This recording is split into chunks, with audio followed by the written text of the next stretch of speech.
Hello and welcome everybody. My name is Agent Salmon 47 and today I'm just going to be going over a quick little guide on how to improve some easy graphic settings on BeamNG Drive just to make the game look a little bit better than the default settings. So we're going to hop in here into the world editor. Go ahead and actually no, before that let's hop into the options over here. So these are just kind of what I have my settings on for now. Obviously, I know everyone's are going to be a little bit different depending on what kind of PC you're on. Not everyone can run ultra high settings. But yeah, to start, so I have all my settings on high for the most part. Anti-aliasing is checked. That obviously makes the jagged, nasty little lines look a little bit less nasty and jagged. Off. Car, can you not run, please? Turn you off again. So, back in the options. So, anti-aliasing. So I have the SMAA on. So let me see if I can demonstrate this too without my car running. So, with SMA, it's supposed to see the lines a little bit crisper and sharper, like the outlines. When you have XAA on, let me see if I can get a better view of that. So FXAA on. I know some people like that setting. Again, it's probably personal preference, but if you see on the SMA some of the lines on like the outline of the body of the car and like the fin, let me do that again. So like right around here and like on these lines around here, you can tell on SMA, they come in, the lines are more defined. On FXAA, it smooths out those lines a little bit. I think it makes them look a little bit blurrier. And like I said, that's just my opinion. That's just what I think. I actually prefer to see the lines on the body of the car, like the outline stuff, just pop, in my opinion. So I like to have SMAA on. Obviously, the bloom, ambient occlusion, light rays, all that just makes the actual lighting of the world just pop and makes everything stand out a little more. Is like the rays of sunshine in the game world. Motion blur, obviously that can be a whole other separate video, but I generally play with it off. Again, that gets into the whole makes your car, it really emphasizes speed and movement in this game. It makes your car, here, I'll just demonstrate that real quick.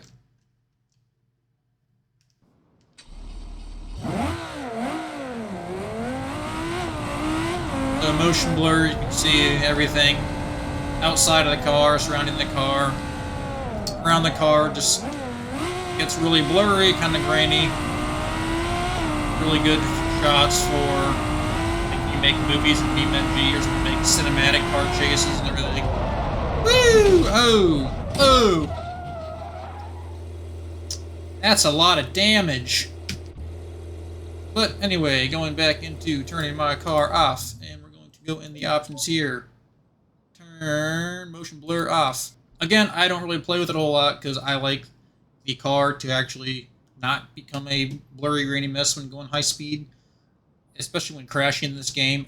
The motion blur just makes the crashes just super hard to focus on and see them in all their beautiful destructive details and they're breaking apart and everything. But anyway, moving on back into the options here. Dynamic reflection. Resolution is at max. Update rate is at max. So if you can see right here in the front windshield, and if I kind of move around to the side here, you can see the buildings, the signs, the power lines, etc. Just really show up really clean and crisp in there. Just a really cool detail. And for, again, into detail and distance, that just enhances the draw distance in the background, how far away they are when you're moving. Tire marks, I don't really mess with that. Distance, you can have that maxed out, but 450 is just kind of where I've left it at. Kind of half medium. And I will demonstrate that, though, real quick. Zoom in here, put my car on.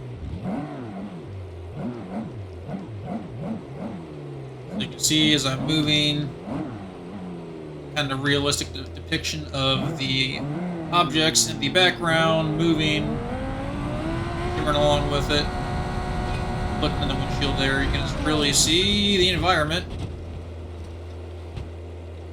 reflecting realistically in the windows, which is pretty sweet. All right, moving on. So that pretty much covers the basics of the graphics from like the main menu portion of it. From then, I like to go into the world editor here. So let's go into search bar up here, type in sun sky, click on that bad boy.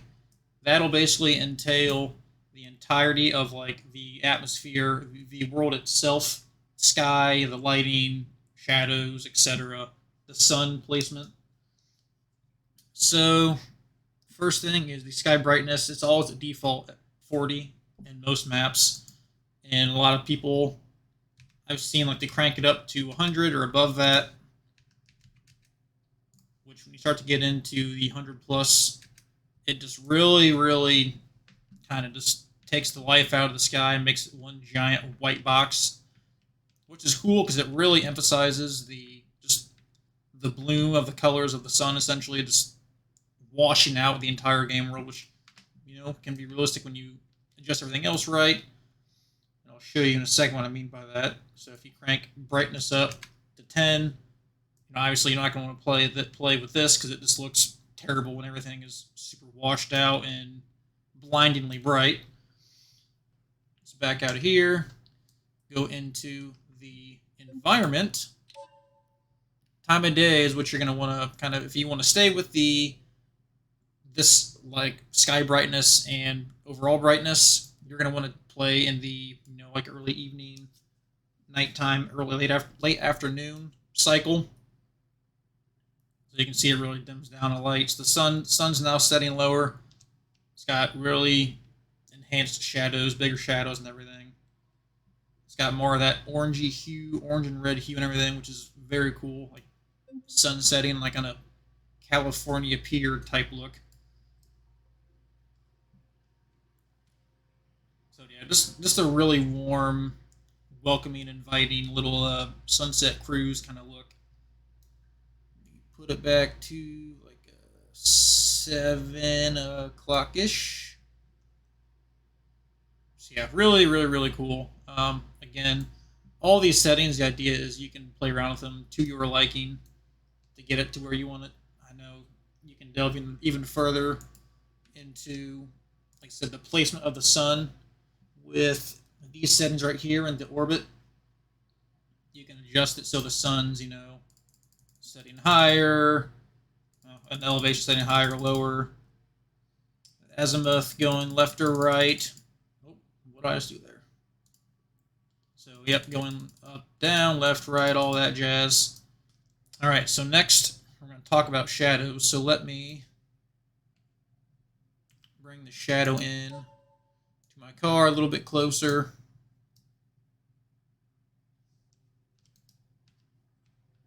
I'm going to focus on just the shadow here. Get out of there, go back into here. So now we're going to go down to shadow. So text size. So right now default 1024. Basically double it. So go back 1024. It's kind of a gritty, grainy looking shadow. Very jagged, rough line, pixely lines. 2048 in the text size box here. Much smoother, cleaner lines in the shadow there. Just looks a lot much smoother, cleaner looking shadow. Then scroll down to log weight, which I already have it adjusted here, but I'll show you if you mess around with this and drop that to below 900, so 0.900, it just looks like garbage, and you have just a fuzzy, grainy blob of a shadow. But put it at 0.990, boom. That is a sexy looking shadow.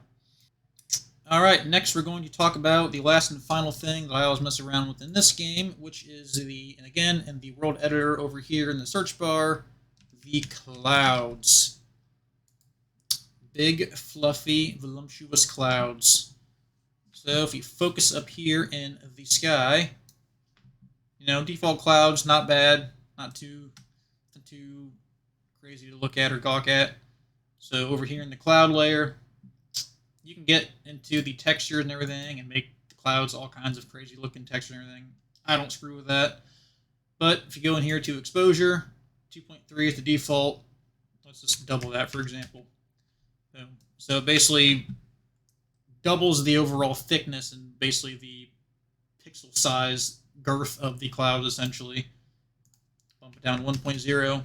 They're just a non-existent, very thinned out, airy, gray, splotchy mess. So if you go back up to, like, we'll do 3, for example. Big, white puffs of clouds. Takes up a good chunk of the sky there. If you go into coverage, this is where it's going to do just that. Show more coverage in the actual sky itself. So 0.25, let's do 0.5. So again, it has the same effect of adjusting the sun sky. When you mess around with the sky brightness, it has the same effect, but it's a more intense white, milky white color and everything. So I usually kind of leave that at 2.5 because I like to have some of the blue on white kind of mixing together.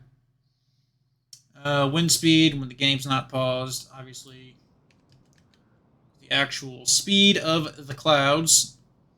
If you have that up at 10, you basically get some realistic moving clouds, which obviously this is like, if winds are moving this fast, I mean, it would be a legit hurricane. So we'll bump this down to like 2.0. Some nice smooth rolling clouds. And then height is the actual distance from the distance of the clouds to the ground. So if you drop them all the way down, obviously if the sky is falling, it's coming down and crashing around you. Bring them back up. So again, these are all settings that there's no real right or wrong way to do all this. I'll leave it up to you guys to play around with it, figure out what you like the best, what you think looks the best. I just think it's cool how you can adjust the clouds and make them stick out more or just make them disappear entirely. So lastly, we're going to talk about the car itself and the paint scheme, how you can make the overall color on the car pop a little bit better. Alright, so we're going to hop in the options here for the car. Go into the color. You have your 3 primary color selections here for all the different aspects of the car that can be modified color-wise. First one is always going to be the main body itself. I like to have the chrominess maxed out. I just leave that at 100 almost every car. So next is the metallic color. So again, this is where you can get some really interesting reflections going on in the car here. So right now at 100, you can see I got a pretty good metal finish that shows all the background details on the car, which is, pretty realistic. Crank it down to 0 on the metallic. If you go back into the car, it's still there, but it's much harder to see. You got to get right up close to it. Metallic is this kind of pops. But again, this stuff's all personal preference. If you like having more metal die-cast looking, Hot Wheel looking cars that are ultra reflective on every surface, you're going to leave that at 100. Next is roughness. So if you have this guy at 100, obviously it eliminates a lot of the super obnoxious, really bright and shiny reflective details on the paint itself. I'll show you what I mean by that. So at 0, see how it's almost like the reflections look just almost too sharp, gritty, and grainy, and it's just kind of really noisy in the background. Like, shows reflections like very, very well, because I mean it's almost like that. Hey, I just prestige my car to level 10. I'm maxed out gold. If you want to go for flashy, glitz and glam looking color schemes, crank that roughness to 0. If not, 100%, you get a very clean paint scheme. Next, you have clear coat. So this is basically, you want to have 0%. This is when you want to have basically none of the reflections showing up on the car. Zoom in there, you can't see any background details, no signs, buildings, and that kind of stuff. Clear coat, zoom in. All your reflections are back.